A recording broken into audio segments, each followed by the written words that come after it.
Mr. Chairman, and thank you to our testifiers today. I used to represent the Allentown School Board.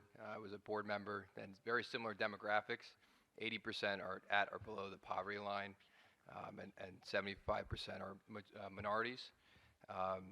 One thing I did learn is that it's expensive to be poor, and one thing we see that with our parents going grocery shopping, they don't have the transportation to go to the grocery store, they go to the bodega, it's expensive.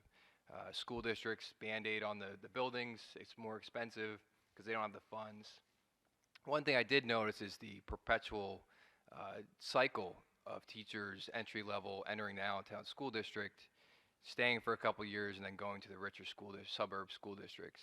Any thoughts on how do we interject immediately in that to break that cycle? And I look to Arthur, I know you kind of mentioned that in talking pipeline, but any thoughts on how we break that cycle?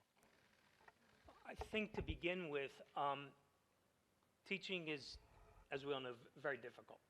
Getting through the first couple years is really the breaking point for where a lot of people stay or leave.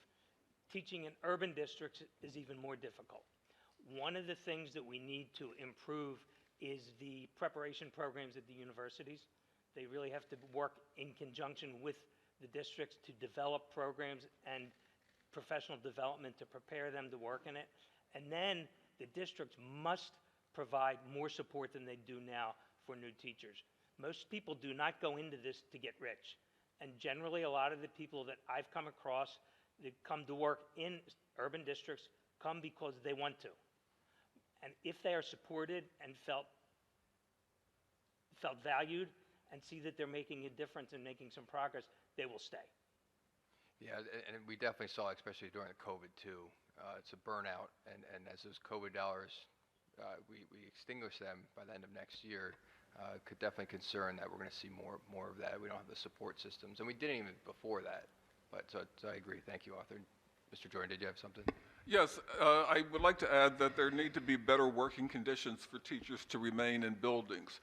The problem that we have in large districts such as Philadelphia is that there are not enough resources. We have teachers who are spending about $1,000 out of their own pockets in order to buy materials for their classrooms. This is something that goes on every August and September, October. Just as was just stated, the counselor ratio is really substantially under what is recommended by the Professional Counselors Organization.